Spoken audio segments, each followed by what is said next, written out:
ఆవేశంలో మీ అందరి ఆమోదం కోసం ఈరోజు అడుగుతున్నా. అదేవిధంగా మిత్రులారా,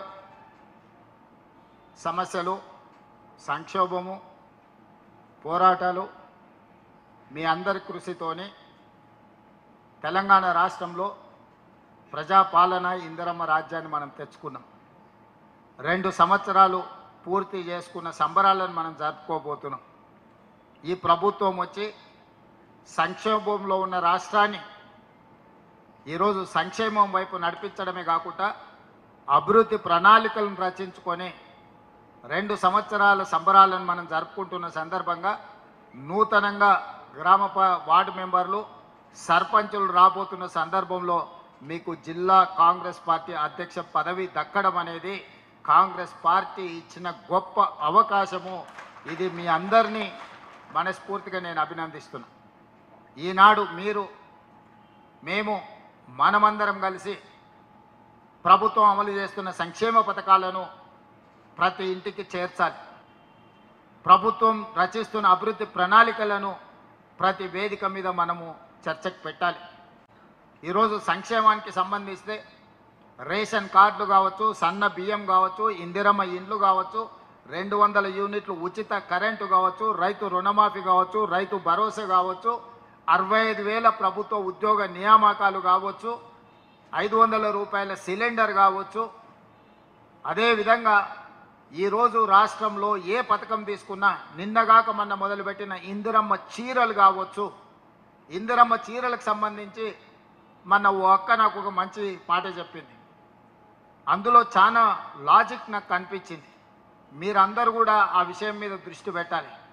ఆనాడు కేసీఆర్ ఉన్నప్పుడు బతుకమ్మ చీరలు ఇస్తే ఏ అక్కకు చీరిస్తే ఆ అక్క బండబూతులు తిట్టేది కేసీఆర్ కుటుంబాన్ని.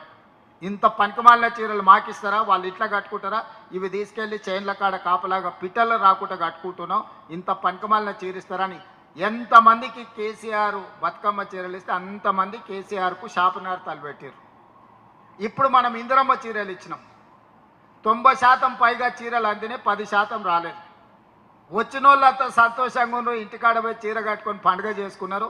రానోళ్ళు మనల్ని తిడుతురు. అయ్యా ఏమైందయ్యా రేవంత్ రెడ్డికి నాకు చీర ఇస్తే తక్కువైతుండేనా, సారే గా అక్కలకే ఆ చెల్లెళ్ళకే పెడతాడా, చీర పెడితే మేము కూడా సారె పండుగ చేసుకుంటాం కదా, మాకెందుకు ఇవ్వలేదు అని చెప్పి ఆనాడు వచ్చిన వాళ్ళందరూ కేసీఆర్ని తిడితే ఈనాడు రానోళ్ళందరూ మనల్ని తిడుతురు. అందుకే జిల్లా పార్టీ అధ్యక్షులకు నా సూచన, 1,00,00,000 మందికి 1,00,00,000 చీరలు ఇవ్వాలని పెట్టుకున్నాం. గ్రామీణ ప్రాంతాలలో 65 లక్షల మంది మహిళలు, 65 లక్షల మందికి 18 ఏళ్ళు పైబడ్డ ప్రతి ఆడబిడ్డకు చీర రూపంలో సారె పెడుతుంది ఇందిరమ్మ ప్రభుత్వం. ప్రతి ఒక్కరికి చీర చేరే విధంగా మీరు చర్యలు తీసుకోవాలి. మొట్టమొదట ఇక్కడ ఉండే జిల్లా పార్టీ అధ్యక్షులకు నేను ఇస్తున్న టాస్క్, ఏ ఆడబిడ్డ కూడా నాకు చీర రాలేదని చెప్పొద్దు. ఏదైనా ఒక ఆడబిడ్డ చీర రాలేదు అని చెప్తే ఆ అధ్యక్షుడు పనిచేస్తలేడని నేను లెక్క రాసుకుంటా.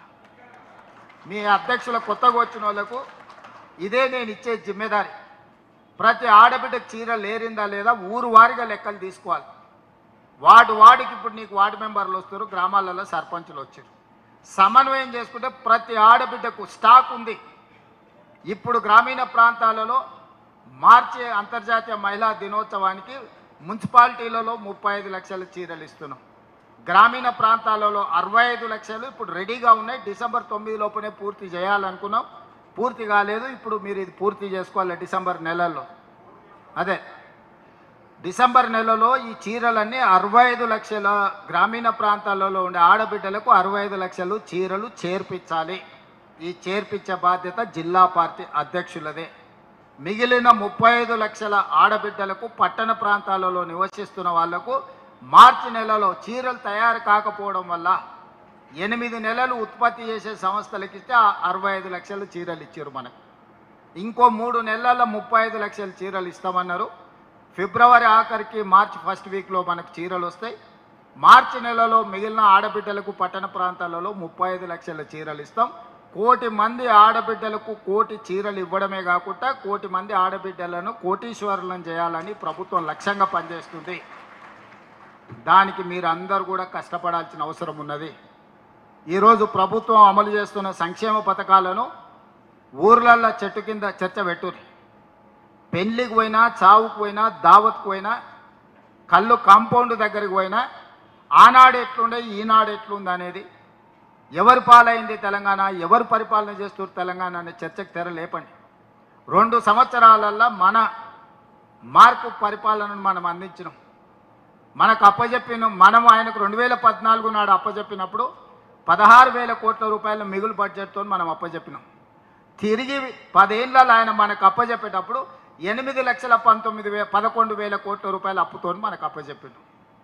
నాకు డిసెంబర్ 7, 2023 నాడు ప్రభుత్వాన్ని చంద్రశేఖరరావు గారు అప్పజెప్పే నాటికి 8,11,000 కోట్ల రూపాయల అప్పుతోని నడుమొంగిపోయి బజార్లో ఎవరు నమ్మని పరిస్థితుల్లో మన చేతిలో రాష్ట్రాన్ని పెట్టింది.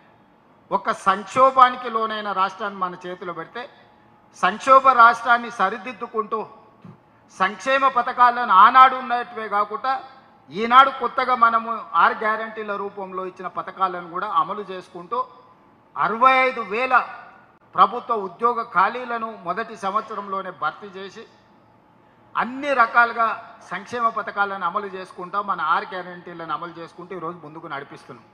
ఈ క్రమంలో 2 సంవత్సరాలు మనం పూర్తి చేసుకున్న సందర్భం వచ్చింది. సంబరాలను జరుపుకుంటున్నాము.